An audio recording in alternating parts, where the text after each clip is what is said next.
El projecte Bioclúster d'Innovació i Salut és cabdal pel progrés econòmic i social de l'Hospitalet. Així ho entén l'Ajuntament, que el veu com una gran oportunitat per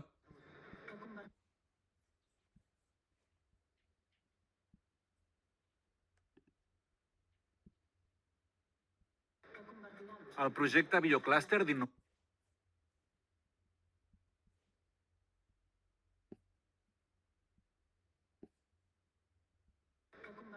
El projecte Bioclúster d'Innovació i Salut és cabdal pel progrés econòmic i social de l'Hospitalet. Així ho entén l'Ajuntament, que el veu com una gran oportunitat per consolidar la ciutat com la capital biomèdica del sud d'Europa, generant 30.000 llocs de treball i un impacte econòmic estimat en 4.400 milions d'euros.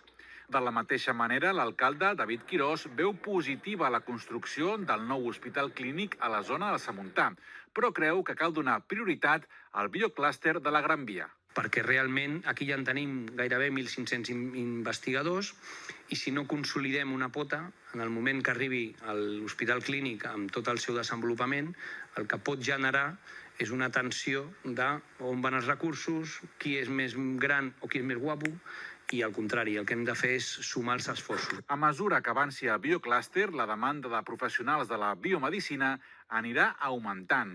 Davant d'aquesta realitat, cal apostar per la formació professional en aquest àmbit. Polítiques educatives en l'àmbit, sobretot, de la formació professional, tan necessàries pels nostres joves de rebre aquesta capacitació, sinó també pel sector privat, que esteu necessitats d'incorporar professionals tècnics ben formats i ben qualificats. Deixa'm que en tot cas et digui no només que el talent existeixi i el tinguem a casa, sinó que tenim que fer el que calgui perquè aquest talent no marxi, que no marxi d'una vegada. I si podem fer que tornin els que ja han marxat, doncs tenim que ajudar.